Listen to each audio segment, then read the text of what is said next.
Well, hello and welcome, CJ251 Terrorism and Domestic Preparedness class. Dr. Matthews here. Hey, I wanted to kind of update you with what we're doing or where we are in the course right now. We're beginning the week 3 at this point. I've gone back through and made sure that I've fully, correctly answered or assessed all of your discussion posts and all of your quizzes. Now, the quizzes, the first thing I want to tell you about the quizzes is that they automatically grade all of the multiple guess or multiple choice answers and the true-false answers. Some of the short essay answers, if your spelling for particular words is dead on, it'll also grade those. But because sometimes we don't spell the terms or the phrases exactly how the computer is expecting them, I need to go back through those, each one, every time, and ensure that those were properly graded. So don't be too concerned if your initial grade for your quiz seems quite low, because I go through and I will assess those answers as I come to them. On that same note, I noticed that there were a number of you who completed the quizzes, and if you didn't know the answer, you just left it blank. That's not a good policy. It's not a good strategy. I realize that you are on a time limit there, and the idea is that you would have already read through the chapter. You would already have prepared yourself by familiarizing yourself with the overview of the information you've gone through, the PowerPoints that were associated with it, and you have an idea of what it is that is being asked. Plus, it is technically an open book quiz. So I really don't see that there's any need for you to leave any of the questions blank. Some of the questions that you could have answered pretty quickly, you didn't, and you just left those blank. And of course, if it's blank, then it must be wrong. If you've misspelled something, but you've gotten really close to where it was, like fatwa was a very common misspelled word, and if that's the case, I go back through there and make sure that you have enough letters in there to make sure that that's actually the word you were trying to spell, or the term that you were trying to put in that phrase, if it's the correct phrase, and then you get awarded the points for those. And the other part is when you get down to the essay style portions of the questions, the majority of those are based on your individual information, your take on it, your perspective, your perception. So again, there's really no need for you to leave those blank when you can simply reach down into your own back knowledge and then apply that knowledge in the context of the chapter information and come up with a pretty good answer response. All right. So now with that, let me take myself off the screen, and I will pull up a couple of things here. The first thing, of course, is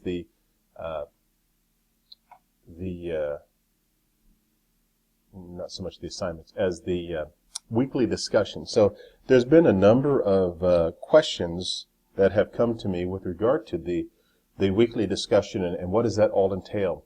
Now, I will agree with you that perhaps the rubric and the manner in which the weekly discussion is discussed or shared isn't as clear as it possibly could be. So I want to try and again revisit that, kind of break it down for you to make it a little easier, if at all possible.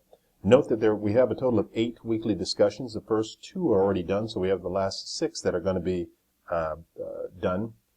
In each weekly discussion, you're going to make a total of 4 responses. A total of 4 responses. Your initial response to the question is response number 1. Then you need to respond to at least 3 other students, with something that's considered a meaningful response. If you add those up, of course, you end up with 4. So if you have 2 questions, you will have 4 responses for each of the questions, if that makes sense. And if you have 3 questions, then you'll have 4 responses for each of the questions. And the total amount of points that you would get, of course, is 35.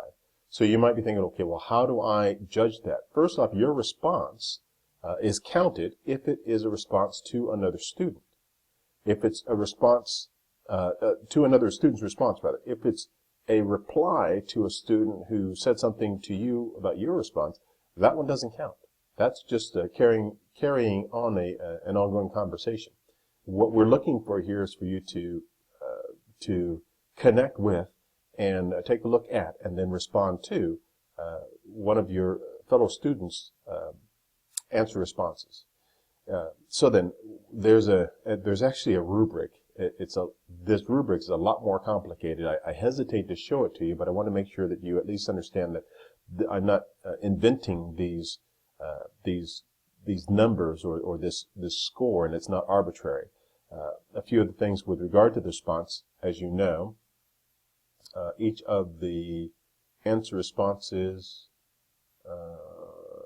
that's in there, 3 responses. Okay, and so the meaningful classmate response, a minimum of 3 responses with at least 200 total words in each of the responses. Your first response is going to have 150 words. I don't, at this point in the course, I really don't have to go and count word by word by word. I have a very good sense of how many 150 to 200 words is. And if it looks like it's below that, then of course you're going to not get full points for that. The other piece of that, before I move on to show you this pretty in-depth rubric, is that I don't respond to each and every post and response. That would take us like a very long time to do so. What I do is I will kind of cherry pick. I'll go through and I'll find some of the posted questions or some of the posted responses that I find particularly interesting, or if there's somebody who is posting a response that is particularly not as correct, I hesitate to say wrong, but not as correct as it could be, then of course I'm going to jump in and have and engage in that conversation.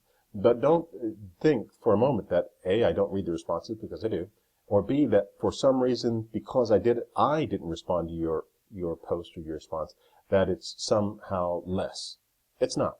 In many cases, and I shared this with another student here, in many cases, what your fellow students are saying with regard to their response to your post are very similar to the same things that I would say, and so it'd be somewhat redundant for me to say the same thing.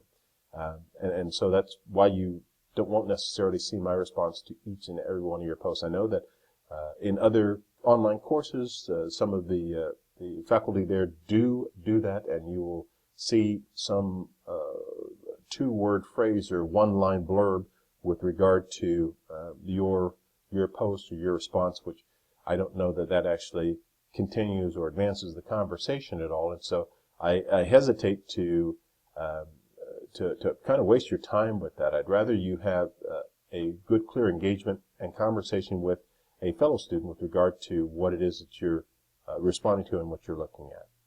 So cover that on those 2 points. And the last bit I want to say about both the discussion and the quiz is if at any time you have any questions with regard to anything that you've seen in the quiz or the discussion, you should feel free to contact me. Email me. You can call and leave a message on my voicemail here at the office, and I will respond just as quickly as I possibly can. On that note, there may be times, and I'm just as human as the next person, if I somehow or another miscount your score. If it's to your favor, then sure, keep it to yourself. If it's to your detriment, then let me know so that I can go back and recount. For some reason, I don't know how, but out of the first week, I missed a couple of people's, a couple of students' long question, the essay question. I know I had graded it, so I saw the points there, but when I counted up, I must have absolutely missed those. And so I apologize for that if you were in that group. But I do go back and I will relook that, and there's usually plenty of time for which to do that. I will remind you again that whenever you're taking the quiz, don't begin it until you're ready to complete it. And that way you won't have to worry about getting kicked out or losing your time or things of that nature. For the most part, many of the things that we do here online are fixable or they're extendable. So if you are unfortunate enough to have a lightning strike or some other disaster that happens in your own home, then let me know and we can see if we can work around that a little bit. So then here is the rubric. I told you this was somewhat complex and complicated. But for us, and actually that number is also incorrect. The number should be 35, not 36. So let me make that adjustment again. Told you, I'm just as human as the next guy. The maximum grade that you can get for any of your discussions is, of course, 35. So if you only have one question that you're answering, you're going to make your response, and then you're going to respond to 3 other students, and you'll get the maximum score of 35 points if again, your answer responses meet the general criteria. If you have 2 questions, then you're just simply doubling that, or halving it, however you want to look at it. Each question requires you to have 4 total responses in order to get the maximum amount of points possible. And finally, if you have 3 questions, each question requires you to have 4 responses for each of the questions in order to attain the maximum amount of points possible. I told you this was kind of complex, and it took a little bit to get to it. It's not, I don't want to say it's rocket science, but it's not as simple as it probably could be. But it meets the needs for our discussion, for our group. So if you have any question, hey, I made 6 responses for 1. Shouldn't that count? If I made 6 responses for question number 1, and I made 1 response for question number 2, how much are you going to get? Well, you're going to get the maximum for number 1, which is 4, and you're going to get the number that you got for number 2. So it was, 1 or 2, whatever it was.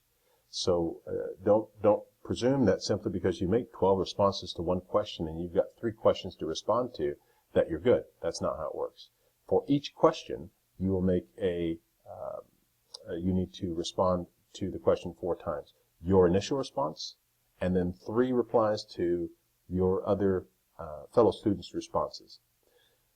And last, let me say that one more time. So when you're replying to your fellow student, their response, you're replying to their initial response. When they're replying to your response, they're replying to your initial response. This is not the engaged conversation they're in. It's just your initial response. Now, overall, you will have already noticed that many of the questions are pretty simple and straightforward, and you don't have any real issues or troubles or problems or challenges with making those questions or with creating those question responses. And so I look forward to those conversations to continue. And let me pull me back in here. So there you are.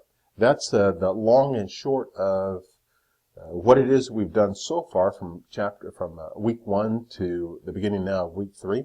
And I look forward to your continued responses and your continued interactions here in the course room. As always, if you have any questions, you can feel free to call me, you can email me, you can contact me in a number of different ways, and I'll be happy to respond to whatever your question might be. Well, that's about it. It was supposed to be a short video, and so I think I've accomplished that. Thanks a lot for your time, your attention, and your support, and I will see you online.